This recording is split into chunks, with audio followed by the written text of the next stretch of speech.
ಯಾರೋ ಹೇಳಿದ ಅದ್ಭುತವಾದ ಮಾತು.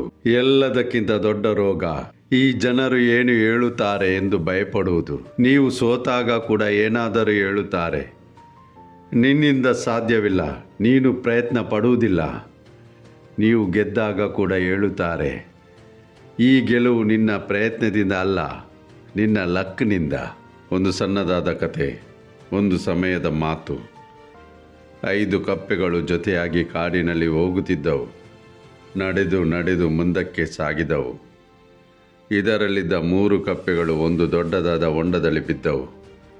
5ರಲ್ಲಿ 3 ಕಪ್ಪೆಗಳು ಹೊಂಡದಲ್ಲಿ ಬಿದ್ದವು. ಮೇಲೆ 2 ಉಳಿಯಿತು. ಈಗ ಹೊಂಡದಲ್ಲಿ ಬಿದ್ದಿದ್ದ ಆ 3 ಕಪ್ಪೆಗಳು ಮೇಲೆ ಹತ್ತಲು ಪ್ರಯತ್ನ ಪಡುತ್ತಿದ್ದವು. ಆದರೆ ಆ ಹೊಂಡ ತುಂಬ ಆಳವಾಗಿತ್ತು. ಈ ಹೊಂಡದಿಂದ ಹೊರಗೆ ಬರಲು ಅಷ್ಟೊಂದು ಸುಲಭವಾಗಿರಲಿಲ್ಲ.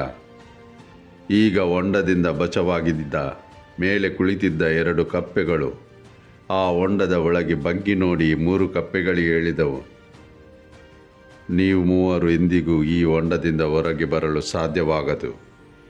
ಇದು ತುಂಬ ದೊಡ್ಡದಾದ ಆಳವಾದ ಹೊಂಡ. ನೀವು ಪ್ರಯತ್ನ ಪಡುವುದು ವ್ಯರ್ಥ.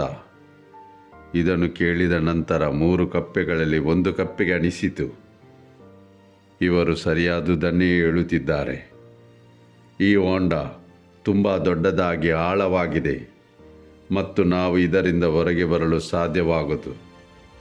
ಈ ಕಪ್ಪೆ ಸ್ವಲ್ಪ ಪ್ರಯತ್ನಪಟ್ಟು ನಂತರ ಸೋಲನ್ನು ಒಪ್ಪಿಕೊಳ್ಳುತ್ತದೆ ಮತ್ತು ಅದೇ ಹೊಂಡದಲ್ಲಿ ಒಂದು ಸ್ಥಳದಲ್ಲಿ ಆರಾಮವಾಗಿ ಕುಳಿತುಕೊಳ್ಳುತ್ತದೆ. ಉಳಿದ 2 ಕಪ್ಪೆಗಳು ಈಗ ಕೂಡ ಮೇಲಕ್ಕೆ ಹತ್ತಲು ಪ್ರಯತ್ನ ಪಡುತ್ತಿದ್ದವು. ಈ ಇಬ್ಬರನ್ನು ನೋಡಿ ಮೇಲೆ ಇರುವ ಕಪ್ಪೆಗಳು ಹೇಳುತ್ತವೆ, ನೀವು ಪ್ರಯತ್ನ ಪಡುವುದೆಲ್ಲವೂ ವ್ಯರ್ಥ. ನೀವು ಈ ಹೊಂಡದಿಂದ ಹೊರಗೆ ಬರಲು ಸಾಧ್ಯವಾಗದು ಮತ್ತು ನಿಮ್ಮ ಇಡೀ ಜೀವನವನ್ನು ಈ ಹೊಂಡದಲ್ಲಿ ಕಳೆಯಬೇಕು. ಮೇಲಕ್ಕೆ ಹತ್ತಲು ಪ್ರಯತ್ನ ಪಡುತ್ತಿದ್ದ 2 ಕಪ್ಪೆಗಳು ಕೇಳಿಸಿಕೊಂಡವು. ಅದರಲ್ಲಿ 1 ಕಪ್ಪೆಗೆ ಅನಿಸಿತು, ಇವರು ಸರಿಯಾದುದನ್ನೇ ಹೇಳುತ್ತಿದ್ದಾರೆ. ನಾವು ಈಗ ಈ ಹೊಂಡದಿಂದ ಎಂದಿಗೂ ಹೊರಗೆ ಬರಲು ಸಾಧ್ಯವಿಲ್ಲ. ಅದು ಸಹ ಸೋಲನ್ನು ಒಪ್ಪಿಕೊಂಡು ಸುಮ್ಮನಾಗಿ ಆರಾಮವಾಗಿ ಕುಳಿತು ಬಿಡುತ್ತದೆ, ಪ್ರಯತ್ನ ಪಡುವುದನ್ನು ನಿಲ್ಲಿಸುತ್ತದೆ. ಆದರೆ ಅದರಲ್ಲಿದ್ದ 1 ಕಪ್ಪೆಯು ಮೇಲಕ್ಕೆ ಹತ್ತಲು ಪ್ರಯತ್ನ ಪಡುತ್ತಲೇ ಇತ್ತು. ಮೇಲೆ ಇರುವ 2 ಕಪ್ಪೆಗಳು ಅದಕ್ಕೆ ಕೂಡ ಹೇಳಿದವು, ನಿನಗೇನು ಕಿವಿ ಕೇಳಿಸುವುದಿಲ್ಲವೇನು? ಅವರಿಬ್ಬರು ಸೋಲನ್ನು ಒಪ್ಪಿಕೊಂಡರು ಮತ್ತು ನೀನು ಈಗ ಕೂಡ ಪ್ರಯತ್ನ ಪಡುತ್ತಿದ್ದಿ ಈ ದೊಡ್ಡದಾದ ಆಳವಾದ ಹೊಂಡದಿಂದ ಹೊರಗೆ ಬರಲು. ಮೇಲೆ ಇರುವ ಕಪ್ಪೆಗಳು ಅದಕ್ಕೆ ಹೇಳುತ್ತಾ ಇದ್ದವು. ಆದರೆ ಅವರ ಮಾತುಗಳು ಈ ಕಪ್ಪೆಯ ಮೇಲೆ ಯಾವುದೇ ಪರಿಣಾಮ ಬೀರಲಿಲ್ಲ ಮತ್ತು ಪ್ರಯತ್ನ ಪಟ್ಟು ಅದು ಆ ಹೊಂಡದಿಂದ ಹೊರಗೆ ಬಂದು ಬಿಟ್ಟಿತ್ತು. ಇದೆಲ್ಲವನ್ನು ಆ ಎಲ್ಲ ಕಪ್ಪೆಗಳು ನೋಡುತ್ತಾ ಇದ್ದವು. ಈ ಕಪ್ಪೆ ಹೇಗೆ ಹೊರಗೆ ಬಂದು ಬಿಟ್ಟಿತು, ಹೇಗೆ ವಿಜಯಶಾಲಿ ಆಯಿತು? ನಾನು ನಿಮಗೆ ತಿಳಿಸುತ್ತೇನೆ.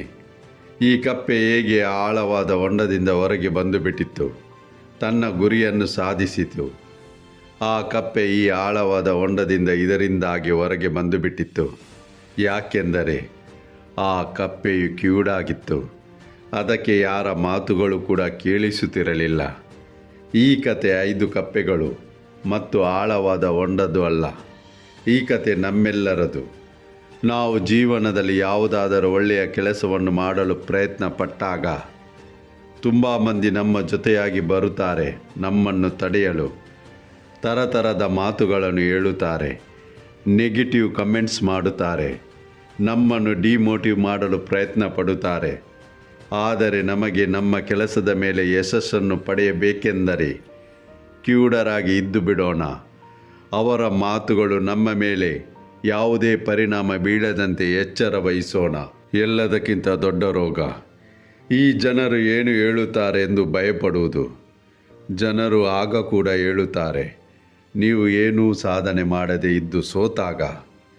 ಜನರು ಈಗ ಕೂಡ ಹೇಳುತ್ತಾರೆ, ನೀವು ಸಾಧನೆ ಮಾಡಿ ಗೆದ್ದಾಗ.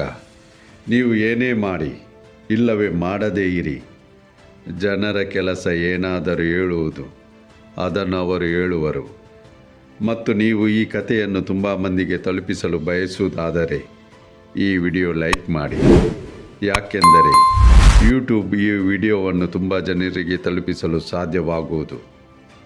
ಈ ಕಥೆಯು ಒಳ್ಳೆಯದೆನಿಸಿದರೆ ನಮ್ಮ ಚಾನೆಲ್ ತಪ್ಪದೆ ಸಬ್ಸ್ಕ್ರೈಬ್ ಮಾಡಿ. ಭೇಟಿಯಾಗುತ್ತೇನೆ ಮುಂದಿನ ಕಥೆಯೊಡನೆ. ಅಲ್ಲಿಯವರೆಗೆ ನಿಮ್ಮ ಕಾಳಜಿ ವಹಿಸಿ ಸದಾ ನಗುನಗುತ್ತಾ ಇರಿ.